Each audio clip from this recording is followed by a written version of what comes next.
Hi again, YouTube. Yeah, I went ahead and just deleted those videos I did talking about whatever because it's just got out of hand. Before I knew it, I had thousands of views, and this is me just kind of experimenting with like clickbaity titles on my videos, and I learned my lesson. But today I wanted to stick more with the occulted history stuff. There is a lot of things about Pre-Columbian Muslims in America that it's very suspicious what they're telling us, because what they are claiming, according to, this is still official history by the way, they are claiming that basically at some point they're telling us that it was North Africans, Mandinkas, that came here with a bunch of money, like elephants, everything, just gigantic ships full of people, full of stuff, just everything, and that they came here, and that there was literally probably, at least hundreds of thousands of these people came to America from North Africa. And the only reason we know that is because way out in the middle of the deserts in Arizona and Nevada and places around the Southwest, they find evidence of, basically, it looks like Islamic education set up for, let's say, Native American tribal people. Shut up.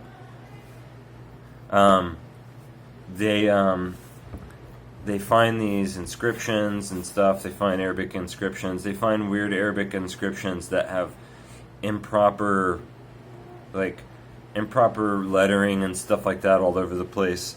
And there's some of this stuff is in churches and stuff. So they're theorizing like, oh, this must be slaves that weren't very good at speaking in Arabic and stuff. Okay, so that's what they're telling us right now. The other thing is, like, basically when I say they're finding evidence of Islamic education systems, we're talking about like literally like way the fuck out in the middle of like nowhere, right? Way out in the middle of nowhere, they find these things that they're saying this is like, apparently this is like evidence of, some them trying to teach astronomy and stuff like that, and inscriptions on rocks. You'll have to look all that stuff up. There's stuff about, people who found Islamic coinage in the roads back in the 1700s, and a whole bunch of shit. And this guy, well, yeah, let's talk about that, because there was this article I was reading about, and it's this pastor, and the pastor is saying how they were doing some kind of road work, and they found all these coins, and he did little drawings of the coins, and you can see, it's kind of like upside down Arabic or something like that.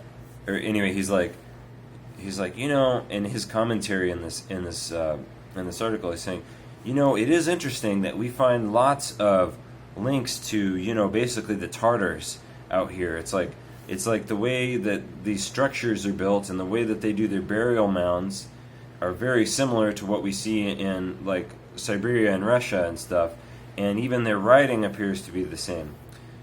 So this guy, whoever wrote this back in the 1700s, he makes it seem like, hey, basically this was common knowledge that the Tartars were Muslims that wrote in Arabic, right? And what's funny is that this article now, it's got this commentary on it from some guy like recently who's like, oh, this guy must have been wrong because we know that there wasn't Arabic in Russia, right? So anyway, that's one interesting thing. So what I wanted to ask the viewers, people interested in Islamic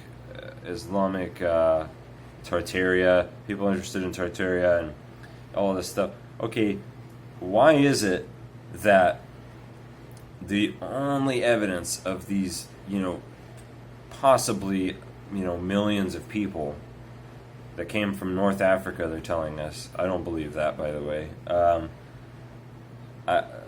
why is it the only evidence we can find of these people is way the fuck out in the middle of nowhere, and it has something to do with Native Americans, pretty much all the time. So, here's something else interesting, right? I'm reading this article. It's very hard to find this article intact. Like, you can find, I don't remember even what it's called, but basically it's an article about, pre-Columbian Muslim activity in America. And why I say you can't find it intact is the pictures are all, like, you find it, like, reposted on old forums, and, like, you can find little thumbnails of the pictures in the search, but you can't, it doesn't ever have the actual photographs in it. Like, they've all been deleted off of Photo Bucket, because it's, like, old, or I don't know what the deal is, why you can't find it. But anyway, they're bringing up a lot of this stuff, and the guy, he is, basically speculating, but his speculation is that, but he does it, he's saying it like it's a matter of fact. He's saying, oh yeah, well, we think, basically the descendants of these Mandinka Muslims are, tribes like the Iroquois and the so they named a couple of tribes that are, not as obscure, but then they named a couple of tribes that are gone, like these mysteriously disappeared peoples, like the Anasazi and the Hohokam.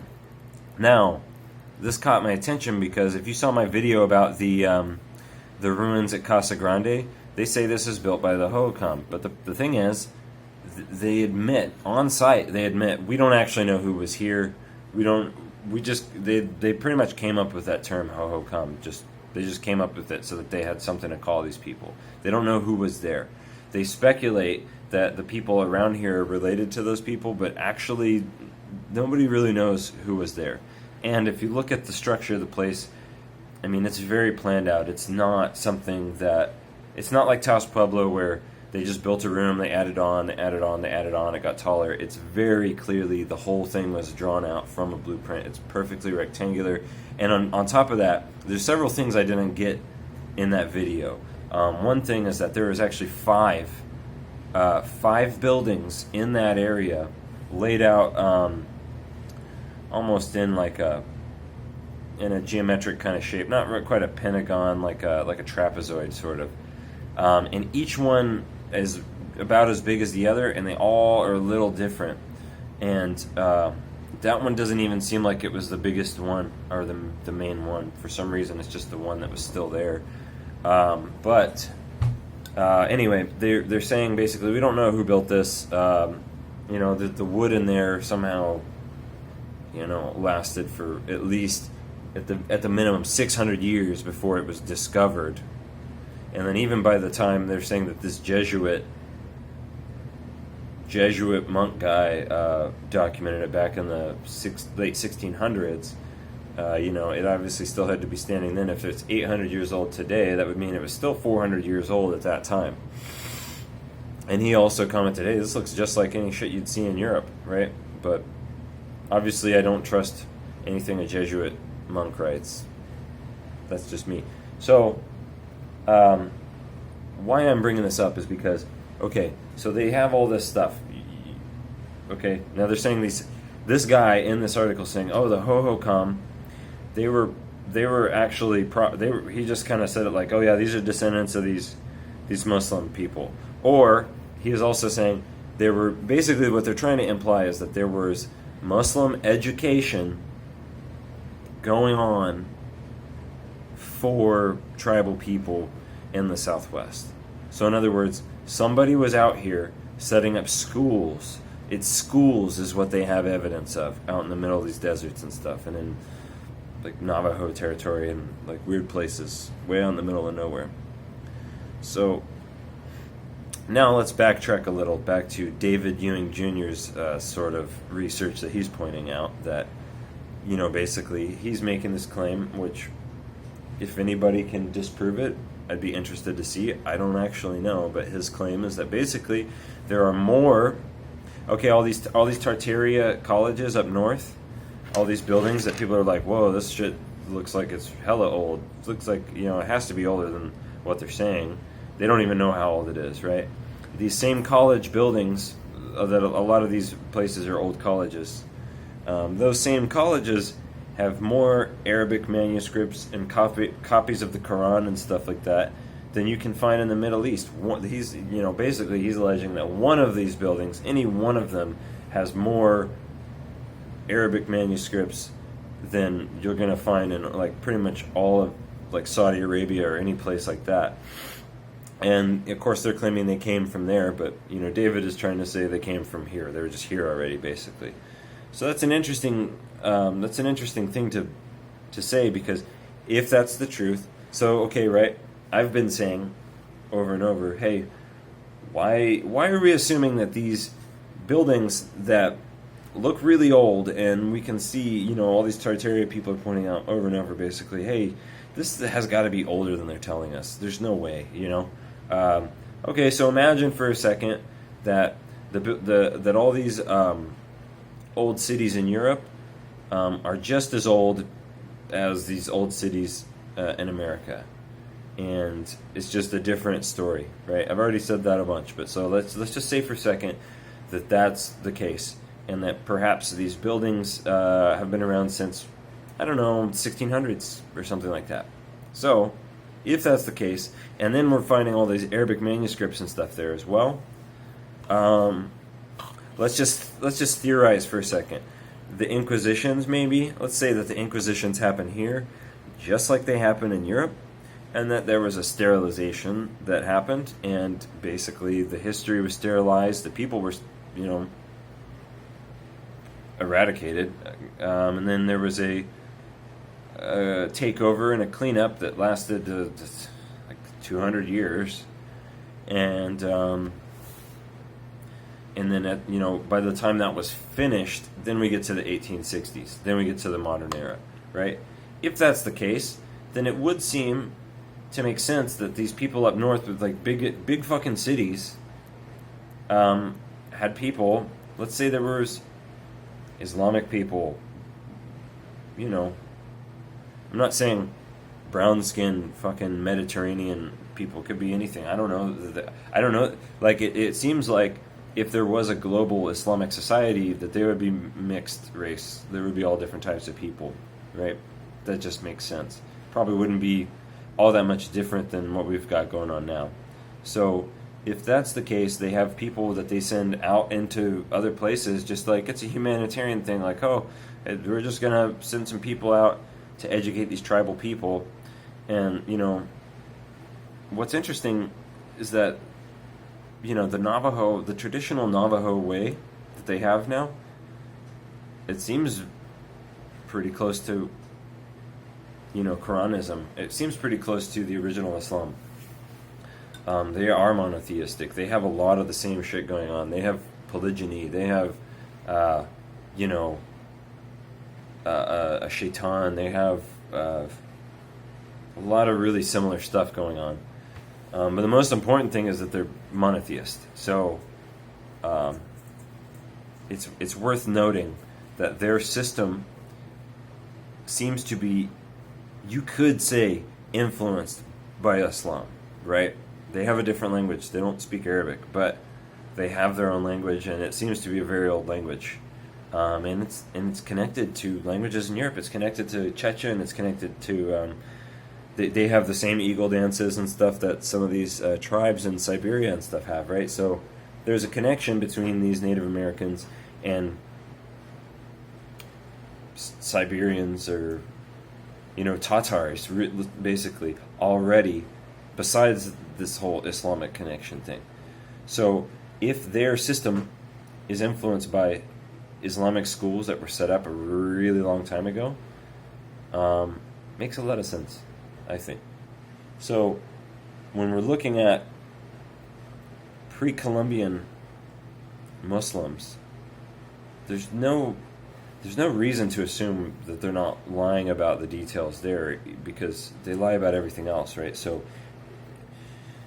if the pre-Columbian Muslims that are in America, basically they can't hide it. They don't talk about it, but they do admit it, right? It's not something they like to really like go on about or expound about in detail at all. But they can't deny that it's a thing. So when they do talk about it, they try to say these are basically, people from North Africa and stuff like that. And I don't buy it. They say Mansa Musa. Mansa Musa sent these people over here. Which, by the way, Mansa Musa just means King Moses. King Musa. Who was, oh, by the way, the most wealthy person in the world, they say. So, if you strip away all of the historical fucking fakery that they attach to this, King Moses was the richest man in the world, and he sent people to America.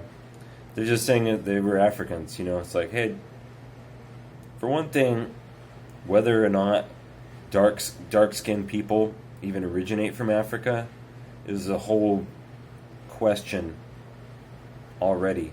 Or if they originate only from Africa, there are people that have pointed out that, basically it seems like the people in what we call China today, way back in the day, they were basically black skinned. I have a friend, I have a black buddy that came to visit me in New Mexico. He went to the ashram, and this lady's all, "Are you South Indian?" She was being serious, because he does look South Indian. It's the same. They look the same. There's no difference. So there's something about the history of black people that we probably don't know. Just like we don't know where white people came from. It seems like we came from up north somewhere. Right? Maybe we came from Hyperborea, and there were people here already everywhere, and they were darker complected people. And then after, hundreds and hundreds of years of mixing and stuff, I have a buddy who said recently, and I agree with this, the flag, there's a flag that I had made for this guy, and it's the red, white, yellow, black, and those are supposed to represent basically the four main races. And he said basically, when you mix people together enough, you basically just end up with Mediterranean-looking people, no matter what, right? Which makes a lot of sense, So I'm getting off subject, but basically, I don't believe that the pre-Columbian Muslims were just fucking strictly black people from North Africa. There were probably black people among them. I don't know. I have no idea. I wasn't there, but I don't buy it. I think that it's a way of getting people to write it off. It's like, oh yeah, there were Muslims in America, but don't worry about it. They were black. They were slaves. Just don't worry about it, right? Because the Muslims among the black slaves, that's too big to cover up. They already know. They would give special notices to slave owners, being like, "Hey, you need to watch out for these fucking people that speak Arabic, because they will be. You'll think they're just singing songs to each other, but then they're actually fucking making escape plans right beneath your face, right?" And then they're saying these are the same people that couldn't write Arabic properly. Like, yeah, maybe after they were enslaved for a generation or two, but I don't buy that, basically. So my theory is that basically the only reason you see evidence of pre-Columbian Muslims only way the fuck out in the middle of nowhere, having to do with educating like pretty much native people, and we're talking about in the middle of fucking nowhere, like for real, like way the fuck, is because that's the only place that the evidence wasn't destroyed. Because if this war happened, it would have been going on. It didn't, like, people are like, oh, 1860, that's the reset. That's when it was complete. 1860s era is when that was the final, we're like ready to install this New World Order program and boot it. It's ready to boot and play now. It had been going on for a long time before that. I mean, really, it looks like this war, I wouldn't even say it started with the Inquisitions. It's probably been going on forever, actually. But the Inquisitions, which again, if you don't know, these Inquisitions were in America. It's well known. It's well known, well established. but not everybody remembers it, because it's like, we remember that there were inquisitions in like northern New Mexico, but do people in, I don't know, Chicago remember the inquisitions? Do the natives remember it? Would they know the difference, between, I don't know, I'm just saying it's suspicious. So if what we're thinking of as the inquisitions represented the height of the war, the height of the, let's say, the Abrahamic eradication project, right? If that represented the height of that, then that gives them a lot of time to rebuild everything, rewrite everything, redo everything before they bring in a whole, basically it looks like they fucking got rid of everybody that was, I'm not saying everybody, but they definitely cleared out these fucking cities somehow or another. Who knows, they might have taken those people to fucking Europe, but they definitely took people from Europe and populated these cities with it. Everybody's looking at these old photos like, why is nobody here, right? Well, they brought everybody. The cities were clearly already there, right? They were probably old. They've probably been remodeling those cities for fucking like 130 years before those photos are even taken, right? I mean, think about it. All this mud flood shit, that could just be construction. That could just be like, again, here we are saying these people had advanced technology, free energy and shit, but what, they don't have access to bulldozers and cranes and shit? Give me a break. So, yes, even in the 1700s. So, it's something to think about. The Tartaria people, they don't typically align with this whole, global caliphate, children of Israel type of narrative very well. But when you talk to them about the millennium reign of Christ, what'd you say? So if the millennium reign of Christ is, I'm trying not to get too far into Quran stuff, but again, hey, what if we can't actually prove that this guy called Jesus and this guy called Muhammad were even two different people? I'm not saying I believe that, but I'm saying, what if we, just as an example, that's something to think about, guys. Alright. That's it. Have a good one.